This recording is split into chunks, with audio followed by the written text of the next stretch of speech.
Radioteatret. Vi sender Koblenz, en digtsamling af Pia Juul. Sådan begynder min digtsamling, Radioteatret.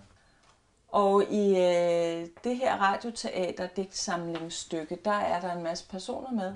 Den døende, den glade hjemmehjælper, dramaturgen, en, der hedder Eliza C. på forskellige alderstrin, Elly Byde, som jeg før har skrevet om i en novelle, og en, der hedder Flemming, som er sur, og færgemanden fra et af Grimms eventyr, og så videre og så videre.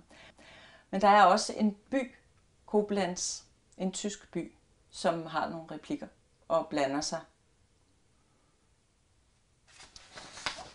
Og så vil jeg læse bare et par sider ind midt i det hele.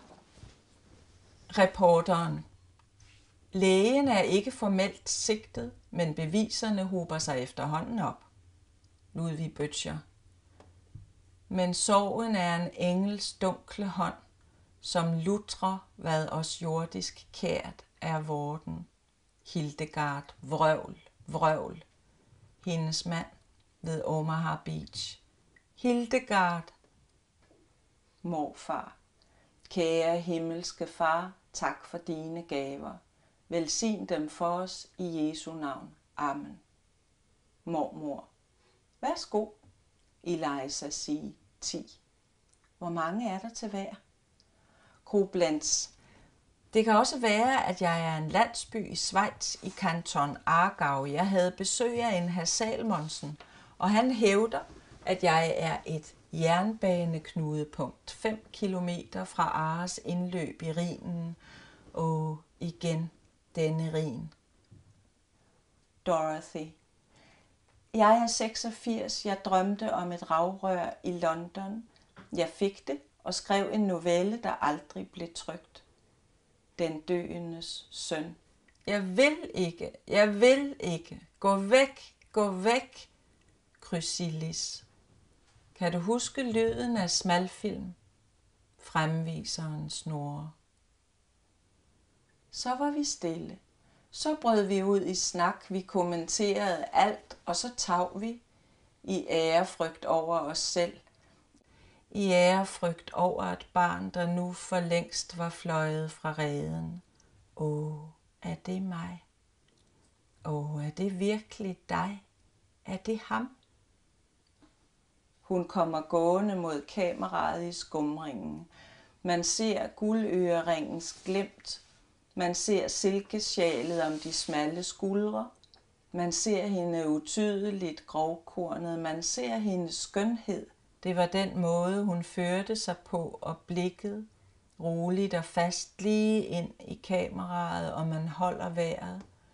Man vil beholde det, bevare det, og så er filmen slut. Så flappede filmstrimlen rundt. Spolen, der drejer, filmstumpen flapper. Fremviseren slukkes.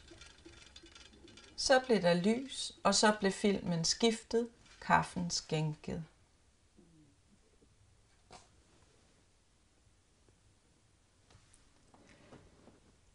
Det kan lyde som en underlig idé, måske ligefrem en fjollet idé, at kalde en digtsamling for Radioteatret. For det peger jo på, at det ikke er en digtsamling, men noget i en helt anden genre. Og jeg ved simpelthen ikke, om jeg rigtig kan forklare, hvordan jeg er nået frem til, at det hele skulle se sådan ud den her gang. Men der er jo det med Radioteatret, at det er flere stemmer, der taler. Og mange af mine digte har altid indeholdt replikker, sådan set. Der er altid nogen, der er begyndt at snakke, også med hinanden, inde midt i et digt. Så på den måde ligger det måske ikke så fjernt fra det, jeg plejer at gøre. I og for sig er det her måske en hjælp i forhold til mine tidligere digtsamlinger, fordi her står der faktisk, hvem der siger noget, hvor man før ligesom bare måtte spore sig ind på, at der var nogen, der talte. Og så er der noget andet, og det er, at hver regibemærkning også er et digt.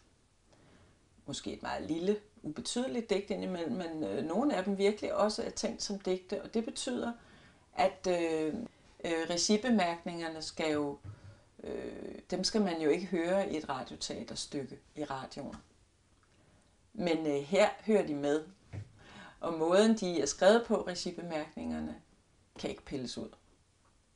Jeg forestiller mig, at det skal lyttes frem alligevel, så hvis man læser det, skal man høre det for sig, og det gør man jo nok med lyrik i forvejen. Men det skal man særligt her.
Det har været digtsamlinger, det har jo været, jeg downloadede nogle radioromaner og sådan, eller nogle, altså Svend Åge Madsens nye og... Nå, læst helt op? Ja, hele romanen.